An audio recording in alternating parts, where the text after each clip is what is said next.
sobni dhugaa makatee yookiin immoo dhugaan soba makatee ida'amni isaa dhugaan. Akkana jechuun bishaan haayilaandii tokko irratti summii cobsaa tokko jechuudha. Bifa bishaanichaa hin jijjiiru ta'a.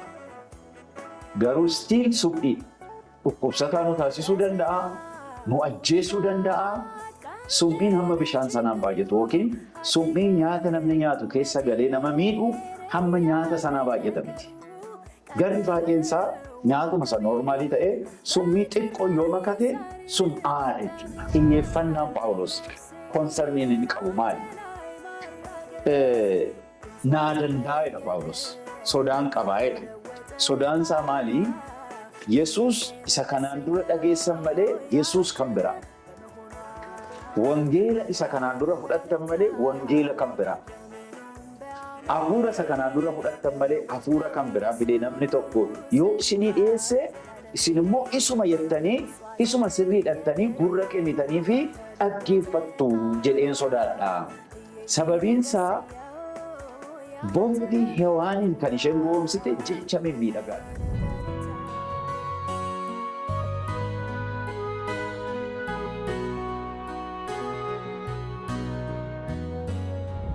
Gooftaatti kan jaallatamtan hundumti keessan nagaanii fararree Waaqayyo biraa isiniif haa ta'u jechaa dubbii Waaqayyoo yeroon kun yeroo itti barannu ta'a. Mata duree barsiisa sobaa qolachuu jedhu irratti sagalee Waaqayyoo walii wajjin qorannaa. Barumsi kun baay'ee bal'aa waan ta'eef kutaa kutaadhaan itti deemnee kan walii wajjiniin barannu ta'a. Utuun kutaa macaafa qulqulluu hin dubbisiin fuula duraa barsiisa kana keessatti qabxiilee gurguddaa nuyi kaasuu qabnu tokko tokkoon isinitti hima. Tokkoffaa barsiisa sobaa attamitti ilaaluu qabnaa? Akkamiin ilaallaa? Macaafni qulqulluu maal nuun jedhaa kan jedhu inni itti aanu maalummaa fi amala barsiisa sobaa. Sadaffaatti immoo barsiisi sobaa seenaa macaafa qulqulluu fi seenaa waldaa kiristiyaanaa keessatti maal akka fakkaatu ilaalla. Inni guddaan itti aansinee dhuma irratti ilaallu barsiisa sobaa bara keenya kana keessa jiru maali kan jedhu irratti xiyyeeffanne jechuudha. Kanaaf ka'umsa kan nu ta'u bu'uura barsiisa keenya kanaa dubbii Waaqayyoo ergaa Ximootiyoos isa duraa boqonnaa 4 lakkoofsa 11 hamma 16tti nan dubbisaa akka kana jedha. Kana hundumaa isaan abboomii, isaan barsiisis. Dubbii afaan kee keessaa ba'uun akka jireenyaatiin, jaalalaan, amantiidhaan, of qabuudhaanis amantootaaf fakkeenya ta'i. Namni tokkollees ijoollummaa keetiif sin tuffatin. Hamma ani dhufutti immoo caafata qulqullaa'aa namootaaf dubbisuutti, gorsuutti, barsiisuuttis of kenni. Sagalee raajii dubbatameen manguddoon harka isaanii mataa kee irra kaa'uudhaan kennaa hafuuraa siif kennamee si keessa jiru sana hin dagatiin. Namoonni hundinuu itti guddachaa adeemuu kee akka arganitti kennaa kanaan hojjedhu. Ittis of gadi dhiisi. Ati ofii kee barsiisa kees eeggadhu. Itti jabaadhu. Akkas gochuu keetiin mataa kee warra si dhaga'anis gara fayyinaatti hin geessitaa. Ameen. Inni guddaan lakkoofsa 16 qabxii jiru baay'een barbaada. Irra deebi'een dubbisaa. Ati ofii kee barsiisa kees eeggadhu. Itti jabaadhu. Akkas gochuu keetiin mataa kee warra si dhaga'anis gara fayyinaatti hin geessitaa. Ameen. Egaa kutaa kana keessatti deddeebisee wanti ka'ee dhimma barsiisaati. Barsiisi jireenya waldaa kiristiyaanaa keessatti iddoo guddaa qaba. Waldaan kamiin caalaa barsiisa ishii keessa jirti. Waldaan gamoo ishii caalaa, saba baay'ee qabdu caalaa, qabeenya qabdu caalaa isheedhaaf wanti guddaan jireenyi waldaa barsiisa ishiiti. Isa Kiristoos irraa baratte, isa dubbii Waaqayyoo irraa baratte jechuudha. Kanaaf barsiisa kee eeggadhuudha. Barsiisaaf jireenyi immoo walitti jira. Barsiisa sirrii ta'e keessaa jireenya sirrii ba'a. Barsiisa bade keessaa immoo jireenya badaatu ba'a. Jireenyiif barsiisi waliin deema. Jireenyi barsiisaan bocama. Yoo barsiisni badee ittaanee kan dhufus kan bade ta'a jechuudha. Kanaaf barsiisniif jireenyi adda addaan ta'u. Kanaaf jireenya kee barsiisa keessa eeggadhu. Akkas gochuu keetiin immoo jedha ergaan kun ofii kee warra si dhaga'anis gara fayyinaatti geessitaa jedha. Nummoo faallaasaa dubbisuu dandeenya. Yoo of eeggachuu dhiisne barsiisi keenya akka dubbii Kiristoositti eegamaa ta'uu baate jireenyi keenyas eegamaan ta'uu kun immoo jireenya utuu hin ta'in gara du'aatti kan nama geessu ta'aa jechuudha. Kanaaf kutaama dubbifnee barsiisiif jireenyi walitti jira. Jabeessee waa'ee barsiisaa dubbata. Egaa seenaa waldaa kiristaanaa keessatti qormaata kamiin waldaa mudatan hundumaarra caalaa qormaan inni guddaan, wal'aansoo inni guddaan, chaalenjii guddaa kan ture jireenya waldaatiif barsiisa sobaati. Gooftaa Yesuus waa'ee raajota sobaa waldaa kiristaanaa akeekkachiiseera. Ergamoonni isaa immoo Phaawulos, Phexros, Yohaannis, Yaaqoob, Yihudaan ergooti isaanii keessatti waa'ee barsiisa sobaa waldaa akeekkachiisaniiru. Phaawulos addatti warra barsiisa sobaa barsiisan kanaa eenyu fa'illee akka ta'an maqaa dha'ee amantoonni irraa of eeggachuu akka qaban kaa'a. Maqaa isaanii dha'uun sodaatu Phaawulos. Abaluufaarraa of eeggadhu jedhee Ximootiyositti ergaa waldaa eegi jedhee jara waamee maqaa isaaniitiin isaan beeksisa. Fakkeenyaaf Ximootiyos lammaffaa boqonnaa 2:16-18 akkas jedha. Dubbii midhaan hin qabne isa wanta qulqullaadhaan mormurraa fagaadhu. Inni ittuma caalchisee nama Waaqayyoo ta'urraa nama fageessa. Dubbiin akkasii akka madaa foon nyaatee bal'achaa adeemuti. Himeenoosii fi Fileexoos warra dubbii akkasii dubbatan keessa jiru. Isaan kun du'aa ka'uun kanaan dura ta'eeraa jechuudhaan dhugaarraa kaataniiru. Amantii warra kaanis garagalchaniiru jedha. Phaawulos Himeenoosii fi Fileexoos inni jedhu maqaa namootaati. Jarreen kun barsiisi sobaa isaan barsiisan maali? Du'aa ka'uun kan jedhamu dur darbee amma hin jiru jedhanii utuu Phaawulos jireenyaan jiru. Utuu Ximootiyos Efesooniin taa'ee tajaajilu warra akkas jedhanii barsiisan barsiisuu qofa miti.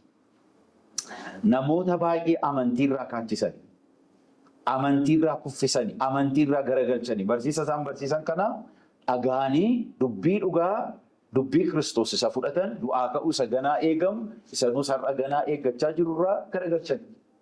Dubbii jara kanaa jedha Phaawulos. Akka madaa foon nyaataa bal'achaa deemu jedha. Kana jechuun gaangiriinii kan jedhamu jechuudha. Gaangiriiniin bakka ga'eetti yoo kutuudhaa baatan qaama fixaa deema. Barsiifni sobaa akkasii. Phaawulos maqaa dha'ee akeekkachiisa. Ximootiyosuma kana keessatti isa duraa boqonnaa 1:20 irrattis ammas maqaa isa tokkoon isa dura dubbifne kan biraas itti dabalee akkasidha. 1:20 nan dubbisa. Ximootiyos isa duraa boqonnaa 1:20. Himeenoosii fi Iskindir jara kana keessa jiru. Ani immoo Waaqayyoon arrabsuu dhiisuu akka baraniif adaba harka seexanaatti dabarsee isaan kenneera. Phaawulos warra waldaa keessa ta'anii barsiisa dhugaa isa Kiristoos kenne isa karaa ergamoota isaa barsiifamee dhugaa dubbii Waaqayyoo kana barsiisa dhugaa kana warra dabsan warra jal'isan hin qusatuun maqaa isaanii dha'ee abalufaa jedhee amantoota akeekkachiisa. Waaqayyos macaafa kakuu duraa yookiin immoo akka amaleeffannootti kakuu moofaa kan jedhamu keessatti warri karaarraa nama kaachisan raajonni sobduun akka laayyootti hin ilaalamne Waaqayyoo cimsee kaa'eera. Warra akkasii kuni warri raajii sobaa dubbatanii Waaqayyoorraa nama kaachisan kuni du'aan illee akka rukutamuu qaban seera keessa deebii boqonnaa 13 lakkoofsa 5 irratti Waaqayyoo ajaje. Raajiin yookiis namichi abjuu abjootu sun immoo Waaqayyo gooftaa keessan isa biyya Gibxii isin baase mana garbummaa keessaa isin fure irratti akka kaatan karaa akka isin irra deemtaniif Waaqayyo gooftaan keessan isin abboome irraas akka jal'attan waan godheef haa ajjeefamu. Waaqayyoon qusanne warra akkasii kana badii isaan geessisan guddaa waan ta'eef garaan laafneef Waaqayyo. Warri kun warra deebi'an miti, warra ejjennoodhaan karaa sobaa filatan. Dogoggoranii qofa miti jarri kun filatanii. Kanaaf warra akkasii kana hin qusatin jedhe Waaqayyo keessa deebii 13:5 akka nama dubbise. Kakuu haaraanis ajaja kana fakkaatu qaba. Gooftaa Yesuus akkuma akeekkachiis ergamoonni isaas akka akeekkachiisan isaan keessaa Yohaannis waa'ee namoota barsiisa sobaa barsiisanii karaa dhugaarra namoota kaachisanii ajaja cimaa qaba. Yohaannis ergaa isaa lammaffaa boqonnaa 1 lakkoofsa 9 irratti akkas jedhe dubbii cimaa. Namni barsiisa Kiristoositti qabamuu dhiisee kanarra darbee barsiisu Waaqayyoon of biraa hin qabu. Inni barsiisichatti qabamee jiraatu immoo Abbaa Ilmas of biraa qaba. Namni barsiisa kana hin fudhanne isin barsiisuuf yoo dhufe garuu mana keessanitti isa hin simatina. Nagaayyuu isa hin gaafatina. Namni nagaa isa gaafatu hojii isaa hamaatti hirmaachuu isaatii. Hin cibsaa ergaa kana keessatti Yohaannis ergaa isaa keessatti waa'ee warra barsiisa Kiristoositti qabamuu dhiisanii kan biraa fidatanii dhufanii mana keessanitti isaan hin simatina, nagaa isaan hin gaafatina, wajjin waliin galina, wajjin hin hirmaatina. Itti hirmaachuun hojii isaaniittis hirmaachuudha. Mee dubbii kana gadi fageessaa ilaala. Dubbii Waaqayyoo namoota gooftaa Yesuusitti hin amanne warra gooftaa Yesuusin jibban yoo nagaa isaan hin gaafatinaan jenne. Wajjin hin nyaatinaan dhuginaa, wajjin hojiin hojjetinaan jenne. Warra garuu Kiristoositti amannadhanii dubbii Waaqayyoo kana jallisanii barsiisa dhugaa dabsanii kan Kiristoos kan hin taane qabatanii isin barsiisuu yoo dhufan sin barsiisannati kanaan dura baratte sirrii mitiidhanii yoo dhufan nagaan gaafatinaa, mana keessanitti isaan hin simatinaa, isaanii wajjin hin hirmaatinaa, waliin galinaa, hin dhaggeeffatinaa jechuusaa. Bara keenya keessaa raajota sobaas haa ta'u, barsiisa sobaa warra barsiisan namoonni gurra kennanii yoo dhaggeeffachuudhaa baatan namatti dhaqanii himanii dogoggorsanii qabani. Akkuma hattuun yoo hattee waan isheen hatte namni irraa bitu yoo hin jiraanne hattee waan gootu akka hin qabne warri barsiisa Kiristoos kan hin taane barsiisa sobaa baatanii dhugaa dubbii Waaqayyoo kan hin taane hafuurri qulqulluun kan hin dubbanne baatanii deeman yoo nuyi simachuudhaa baanne yoo nuyi tole jechuu baanne aamiin jechuu fi baanne lafatti geessanii gurguratan hin qaban jechuudha. Kanaaf macaafni jara duwwaa akeekkachiisa miti. Nuu warra dhaggeeffannu nu akeekkachiisan dhaggeeffatinaa hin fudhatinaa fi nuun jedha. Hammam barsiifni sobaa cimaa akka ta'e dubbii Waaqayyoo kana yeroo dubbifannu dhageenya. Kabiraan isinii dabala. Phaawulos ergaa isaa gara Roomaa keessattis akeekkachiisa kana fakkaatu qaba. Ergaa gara warra Roomaa boqonnaa 16 lakkoofsa 17 hamma 18tti Phaawulos akkas jedha.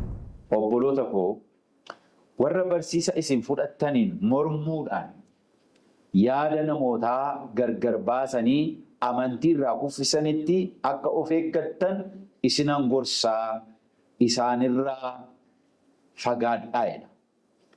Warri wanta akkasii hojjetan kun garaa isaaniitiif yaadanii hojjetu malee Kiristoos gooftaa keenyaaf hin hojjetan. Isaanis dubbii gurra namaatti tolee gaarii fakkaatuun garaa namoota garraamotaa hin gowwoomsuudha. Waa'ee kanaa gara boodaattis itti dhufnee hin ilaallaa. Isaan kana irraa fagaadhaa, of eeggadhaa. Barsiisa isin fudhattaniin mormu garuu hin fakkaatu. Dubbii mimmi'aaf dubbii gaggaarii waan dubbatan fakkaatu namoota garraamota karaarraa kaachisu jedha. Kanaaf akkan dura yeroon jalqabu jedhee macaafti qulqulluun barsiisa sobaa irraa akka of eeggan, barsiifni sobaa immoo akka jiraatu gara fuula duraatti cimsee akeekkachiisa. Baay'ee akeekkachiisa. Egaa hamma kana ilaallee barsiifni sobaa maali? Amala akkamii immoo qabaa kan jedhu ilaaluun gaarii. Macaafni qulqulluu kanaaf maal nuun jedhaa? Barsiifni sobaa maali? Amala akkamii qaba? Amaloota xiqqaa barsiisa sobaa keessatti mul'atan waan tokko tokko kaafnee ilaalla. Barsiifni sobaa tokkoffaa akka hubannutti dubbii Waaqayyoorraa gartokkeedha. Gartokkeedha. Barsiifni sobaa yeroo jennu harka dhibbaa soba jechuun. Namoonni baay'een kan isaan dogoggoran kan barsiifni sobaa waan hunduma isaa sobaa jechuu miti. Dhugaa baay'ee qabaachuu danda'a. Barsiifni sobaa dhugaan baay'een isa keessa jiraachuu danda'a. Barsiisa sobaa hamaa kan taasisu macaafuma sanuu baannu kana baanu. Akkuma nu Yesuus jennu Yesuus jedhu. Akkuma Waaqayyo jennu Waaqayyo jedhu. Kanaaf namoonni akka salphaatti ittiin dogoggoruu hin danda'u. Dhugaa fakkaata. Barsiifni sobaa gartokkoodha jennu dhugaa of keessaa qabaa garuu soba makateera. Akka barsiisa macaafa qulqulluutti sobni dhugaa makatee yookiin immoo dhugaan soba makatee ida'amni isaa dhugaan. Akkana jechuun bishaan haayilaandii tokko irratti summii coobsaa tokko jechuudha. Bifa bishaanichaa hin jijjiiru ta'a. Garuu stiil summiidha. Dhukkubsataa nu taasisuu danda'a, nu ajjeesuu danda'a. Summiin hamma bishaan sanaan baay'atu yookiin summiin nyaata namni nyaatu keessa galee nama miidhu hamma nyaata sanaa baay'ata miti. Garri baay'een isaa nyaatuma isa noormaalii ta'ee summii xiqqoo yoo makate sum'aadha jechuudha. Waan poisoned ta'e, waan jireenya namaa miidhu, waan dhukkubsataa nama taasisu, waan namas ajjeesuu danda'u jechuudha. Herreega amantiitiin dhugaa sobni ida'amee dhugaa hin ta'u. Tasumaa dhugaa hin ta'u. Kanaaf barsiisa sobaa jechuun gartokkeedha. Gartokkeedha. Dhugaa qabaa garuu soba makateedha jechuudha. Kana jechuun immoo akkan dura jedhe summii nyaata keessa bu'e jechuudha. Dhukkubsataa nama taasisuu, nama ajjeesuu kan danda'u jechuudha. Barsiifni sobaa amalli isaa tokko gartokkoodha. Gartokkee gimmaasha kan jennu jechuudha. Maalni xiyyeeffannaan Phaawulos konsarniin inni qabu maali? Naa danda'edha Phaawulos. Sodaan qabaa'edha. Sodaan isaa maali? Yesuus isa kanaan dura dhageessan malee Yesuus kan biraa. Wangeela isa kanaan dura fudhattan malee wangeela kan biraa. Hafuura isa kanaan dura fudhattan malee hafuura kan biraa fidee namni tokko yoo isinii dhiyeesse isin immoo isuma jettanii isuma sirrii hidhattanii gurra kennitanii fi dhaggeeffattu jedheen sodaadha. Sababiin isaa booftii Hewaaniin kan isheen goomsite jecha mimmiidhagaadhaan. Haasaa bareedaadhaan nama isheedhaa yaadu, nama dhugaa dubbatu fakkaattee karaarraa kaachiftee Waaqayyo isa isheen dhageessee nagaatti jiraachaa turte irraa ishee deebifte. Akkuma kana warri ababbaltuun waan dhugaa fakkaatu fiddee waan booftii achitti haasofte keessaa hundi isaa soban turre garuu soba makatee waan dhufeef Addaam fi Hewaaniin jannata keessaa baasuu danda'eera. Kanaaf barsiisa sobaa jechuun gartokkee jechuudha. Barsiisi sobaa kan biraa amala fakkeessuu qaba. Barsiifni sobaa dhugaa fakkaachuuf yaalii isa dhumaa godha. Akka fudhatamuuf, akka dhaga'amuuf, namni sirriidha akka fudhatuuf yaalii isa dhumaa godha. Barsiifni sobaa dhugaa fakkaachuu yaada. Kutaadhuma amma dubbifne keessaa Qorontos lammaffaa kana boqonnaa 11 lakkoofsa gara dhumaatti 13-15tti akkasidha. Jarreen akkasii kun ergamoota sobaati. hojjetoota nama gowwoomsan ergamoota warra Kiristoos waame fakkaachuudhaaf warra wallaalchifatanidha. Seexanni iyyuu ergamoota ifaa fakkaachuudhaaf waan wallaalchifatuuf kun waan dinqisiisu miti. Kanaaf hojjettoonni isaas hojjettoota qajeelinaa fakkaachuudhaaf yoo wallaalchifatan kun waan guddaa miti. Gara dhumaattis waan hojii isaaniitiif ta'u argachuudhaaf jiru. Lakkoofsa gabaabaa 13-15 dubbise keessatti fakkaachuudhaaf kan jedhu yeroo 3 tuqan. Barsiifni sobaa amala fakkeessuu qaba. Seexanni ergamoota ifaa, Gabri'eelii ifaa, Mikaa'elii ifaa fakkaachuudhaaf yaalii akka godhu ergamtoonni isaa warri lafarraa warri barsiisa sobaa barsiisuudhaan dhugaa Waaqayyoo jallisuudhaaf isaaf hojjetan immoo warra hojjetoota dhugaa warra Waaqayyoo erge fakkaachuudhaaf yaalii godhu kan amala baasaniti. Amala isaan ergateeti. Amala isaan hojjechiifatuuti. Warra kan isaa ta'anidha. Isaan waan isaan godhan keessaa tokko gowwoomsaan isaanii maal irratti xiyyeeffata? Fakkaachuu. Waan wal fakkaatu malee immoo kan nama gowwoomsu waan walirraa fagoo nama gowwoomsuu hin danda'u waan ta'eef jechuudha. Amala fakkeessuu qabu.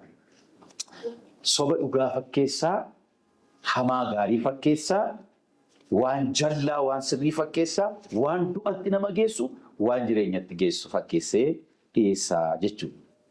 Gooftaa Yesuus waa'ee kanaa yeroo himu raajota sobduu wajjin wal qabsiisee isaan jedhe raajota sobduu irraa of eeggadhaa. Isaan hoolaa fakkaachuudhaaf raroo hoolaa uffatanii gara keessanii dhufu jedhe. Keessa isaaniitti garuu yeeyyii butatanidha jedhe.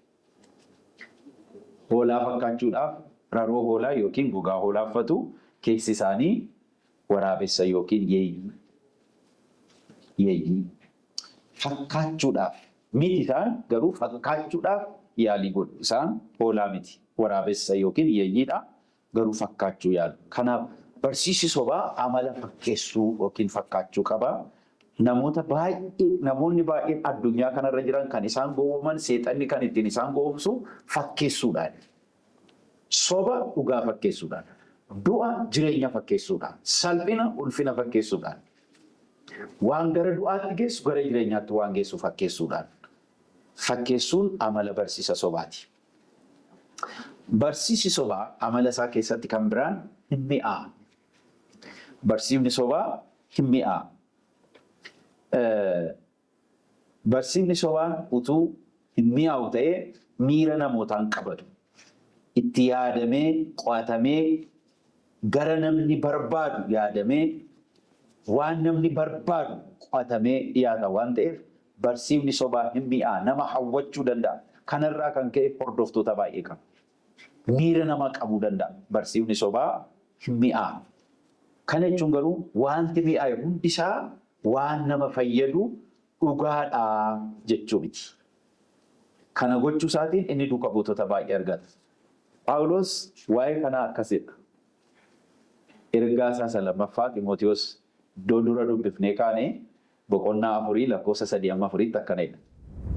Barri itti namoonni barsiisa sirrii fudhachuu jibban dhufuuf jiraaya. Bara sanas akka hawwa isaaniitti barsiisota wanta gurra isaaniitti tolu isaan barsiisan walittiin sassaabbatu. Isaan dubbii dhugaa dhaga'uurraa garagalanii gara mammaaksa amantiitti hin goolu. Barri dhufaa namoonni barsiisa sirrii isa dhugaa barri isaaniitti jibban. Warra waan gurra isaaniitti tolu, waan gurri isaanii dhaggeeffachuu barbaadu, waan hawwii isaanii isaanitti himan isaan kana walitti sassaabbatu, isaan kana walitti qabatu.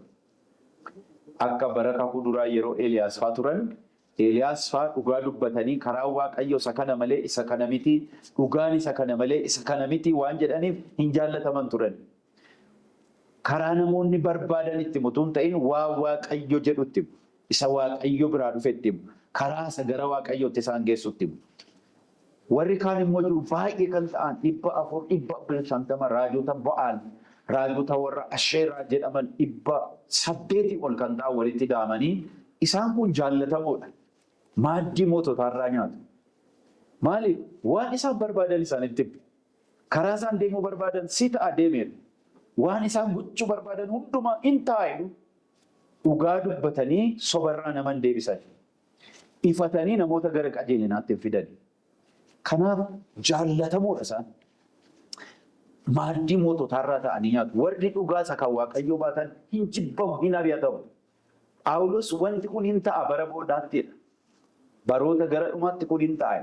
Akka bara keenya kana keessa ta'aa jiru. Barri itti namoonni barsiisa sirrii ta'e fudhachuu jibban. Barri itti namoonni soba deeggaran hin dhufaa.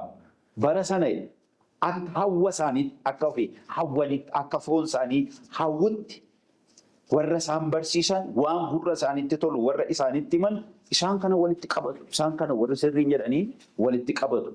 Isaaniin dhaggeeffatu. Isaaniif gurra kennu. Isaantu isaan biratti iddoo qabu. Isaantu badhaafama. Isaaniin asirratti baatu. Warra dhugaa dubbatan hin jibbu.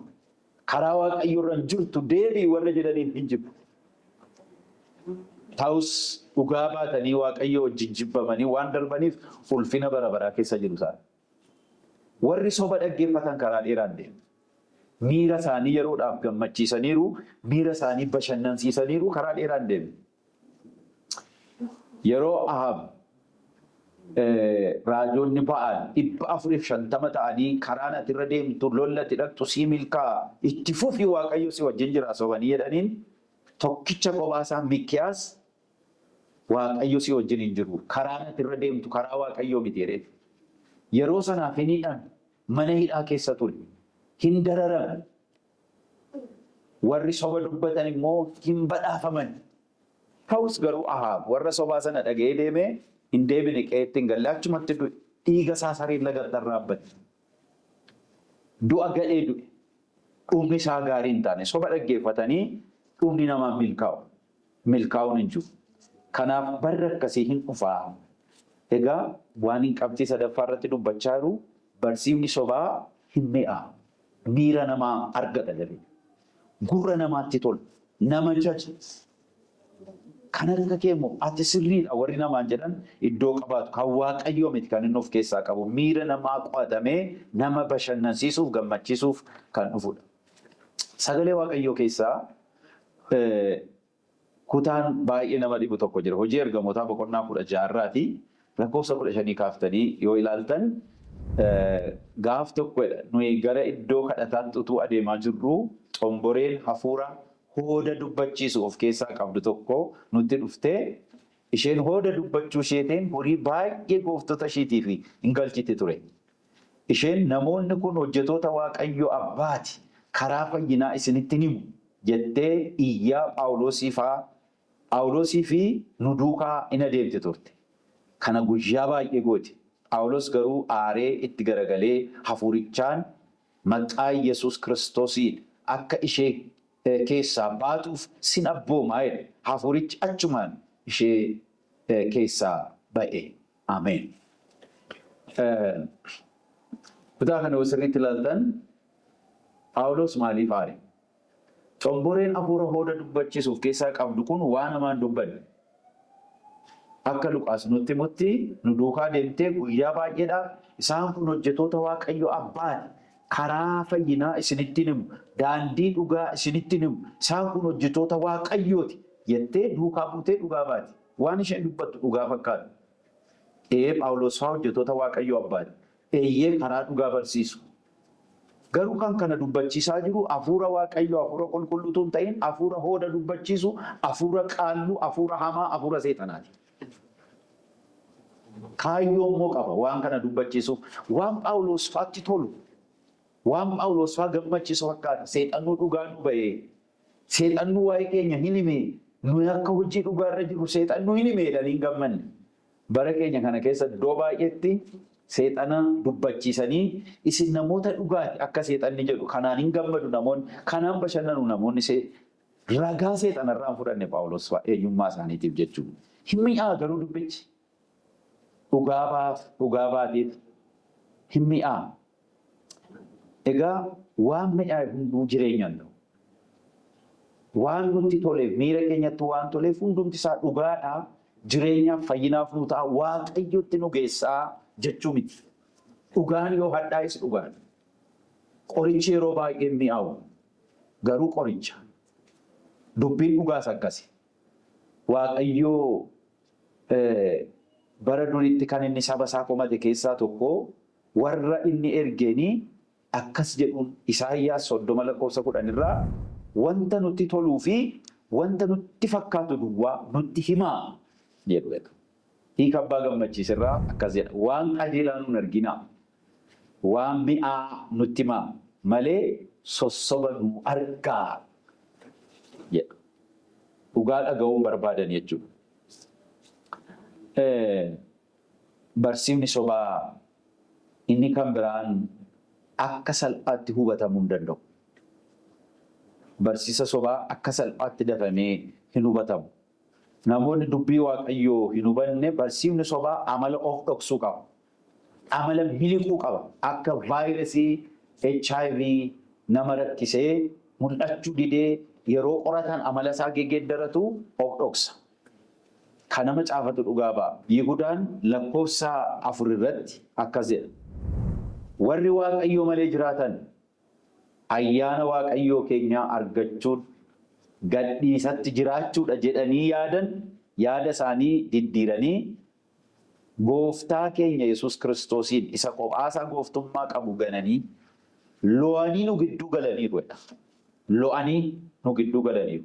Isaan kun wanta yakka isaanitti mursiisu kana jalatti duraan dursanii caafamaniiru. Meerran deebi'a. Warri waaqayyo malee jiraatan ayyaana waaqayyoo keenyaa argachuun gadhiisatti jiraachuudha. Quotationii keessa jiran kuni gadhiisatti jiraachuudha ni jedhu jecha isaanii jechuudha. Jedhanii yaada isaanii diddiiranii gooftaa keenya Yesuus Kiristoosiin isa qophaasaa gooftummaa qabus gananii lo'anii nu gidduu galaniiru. Lo'anii nu gidduu galaniiru isa jedhuu barbaadan. Lo'uu jechuun lootuu jechi jedhu hojii ishiirraa dhufe. Lootuun ishee lootee girgiddaa keessa mana keessa dhagaa keessa lootu jechuudha. Lo'anii jechuun dhokatanii jechuudha. Mul'atanii miti. Amala of dhoksuu qaba. Barsiifni sobaa mul'atee dhufu. Amala of dhoksuu qaba. Lo'anii nu gidduu galaniiru. Warri barsiisa sobaa barsiisan ifatti of mul'isanii otoo hin ta'in lo'anii dhugaa waan dubbatan fakkaatanii achi keessa dhokatanii namoota dogoggorsu jechuudha. Barsiifni sobaa amala of dhoksuu qaba. Dafee irratti hin damma qabu. Kanarraa kan ka'e hordoftoota baay'ee argata. Isaan kun amala barsiisa sobaa keessatti mul'atan keessaa tokkodha. Phexros illee waa'ee kanaa cimsee kan inni dubbatu ergaa isaa keessatti isa lammaffaa ergaa Phexros boqonnaa 2 irratti akka isaan dhokatanii deeman akkas jechuudhaan ibsa. Lakkoofsa 1 kaasee dubbise akkuma raajonni sobduun saba sana gidduu turan akkasuma barsiisonni sobduun isin gidduun jiraatu. Isaan warra turratti hin beekamin isa kanan barbaada. Isaan warra utuu irratti hin beekamin barsiisa wanta amaname irraa kaachisee nama balleessu fidanii goofticha isaan fureyyuu gananii ofii isaanii irratti badiisa ariifachiisaa fidanidha. Namoonni baay'een gadhiisatti jiraachuu isaanii kana duukaa hin bu'u. Sababii isaaniitiifis karaan dhugaan sun maqaa gadhee hin argata. Utuu irratti hin beekamin hojjetu. Egaa waan baay'ee badii dammaqan. Erga waan baay'ee badee yeroo tokko barataa kutaa 7 yookiin 8 taanee mucaa kwaayirii keenyaa tokko bara keenya sana keessa faarfannaa iddoo biraatii barreessinee finnaa utuu mana barumsaatii baanee deemaa jirru mana muuziqaa tokko jalatti sagalee tokko dhaga'e. Sagalichi faarfannaa fakkaata jalqabni isaa. Warri kana dhageessan warri beektanii hin hubattu.